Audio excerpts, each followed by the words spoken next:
What's up, Kryptonians? Yes, I am reviewing this movie in a car, my car, because I'm in a little bit of a move right now and I'm really busy and I can't really do it on a set or in a house right now. So I'm going to do it in my car because I'm not going to have any more time to shoot this video. And I decided, why the hell not? I would shoot a video anywhere. I would shoot it ass naked on the bathroom floor of my local gas station. Feel that? It's commitment.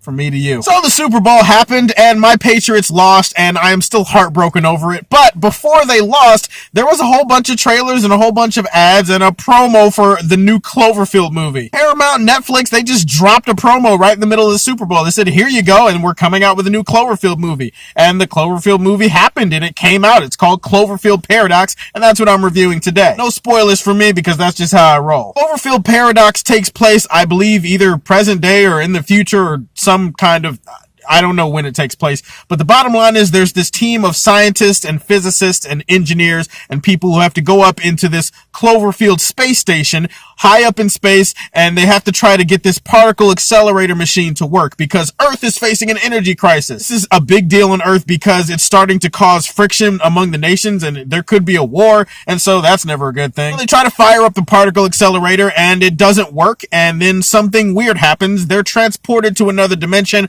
A whole bunch of weird shit starts happening to them in that other dimension, and so they have to figure out, how do we get home? How do we fix this thing? How do we fix the ship? And again, a whole bunch of weird shit. This is another one of those divisive films. I feel like almost every movie that comes out nowadays is divisive on some level. Half the people I've talked to hate this movie, like despise it, and think it's a piece of shit, think it's like the worst thing they've ever seen. I'm like, guys, Winchester just came out a couple weeks ago. I mean, seriously, how many movies do you see? The cast is brilliant. This is a brilliantly cast movie. There is a lot of talent. I mean, you got David Oyelowo, you got Daniel Bruhl, you got Zhang Ziyi, I think I pronounced her name, the hot Asian chick from Crouching Tiger, Hidden Dragon. You got John Ortiz, you got, what's his name? Chris O'Dowd. Chris O'Dowd is in this movie. Gugu Mal...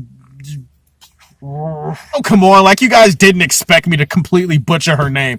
I'm just gonna call her Gugu for this review. Gugu. And she gave the best performance in the movie. She had the best character. Character had the most character development and was the most fleshed out, and so she's the character that you cared about the most. The production design for this film is pretty good. There are some really good visual effects that are done in this movie. Very well done. I don't know what the budget was. I think it was like 35-40 million, but they made the most out of that $40 million budget. This movie looks really good. It's very well paced, very fast paced, kind of in that entertaining B-movie way. So you can kind of skate along and watch this movie and be entertained with some interesting sci-fi sequences, some weird space imagery and stuff like that. And so I would say that that is where a lot of the appeal for this movie is going to come from, with the entertainment factor. This film opens doors and closes them simultaneously throughout the entire film. It destroys the mythology of some of the things that you've seen before in Cloverfield, but it also expands the mythology and takes it in new directions, and it opens up a whole new world of possibilities for the Cloverfield franchise. You gotta respect the ambition, you gotta respect where they were going, and there's definitely some interesting ideas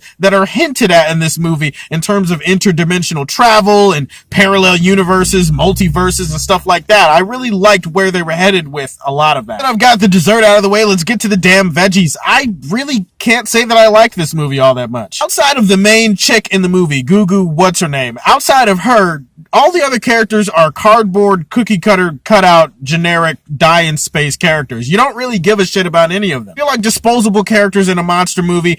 When they die, if they die, whatever, you don't feel anything. You don't care because there's really nothing that they're given to work with. None of them are fleshed out in a meaningful way.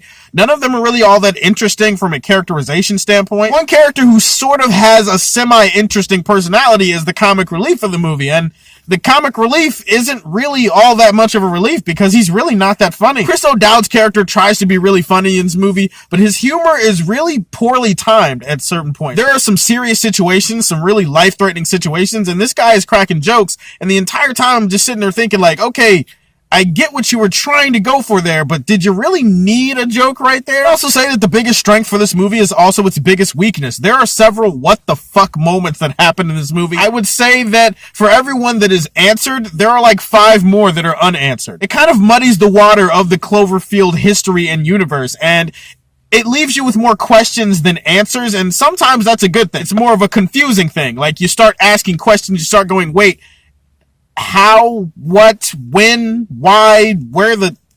What? The movie keeps cutting away also to Earth. We get Gugu's husband. Her husband on Earth is protecting a kid, and I'm like, this is adding nothing to the movie. I don't care about her. I don't care about her husband all that much. Why are we here? Why are we wasting time on this? Say one more thing about Gugu. Not only does she give a really good performance in this movie, but she has a really sexy, sad face. I know that that's weird to say, but the woman looks fine as hell when she's depressed, and she gives a lot of emotionally depressed looks in this movie. So I don't know. I see her depressed and I want to give her the pipe. This movie is not horrible. It's not terrible. It's not awful. It's definitely not the worst movie I've seen, like I've seen other people say. There is some enjoyment to be had in this movie. But I think that it becomes a little bit overly convoluted for its own good. It doesn't really execute all of the ideas that it was going for smoothly. And I feel like the characters are completely disposable. And in that sense, it's your B-grade space thriller that you've seen a bunch of times before. This movie is more of a guilty pleasure than anything, so I'm going to give it the guilty pleasure rating of Smallville. Now, what have you thought of Cloverfield Paradox? What is your favorite Cloverfield film in the Cloverfield franchise? Let me know down below. Like and subscribe to the Superfan Show, and as always, if you like what you see, tell me how you feel. Stay tuned to hear more from the Man of Steel. Peace.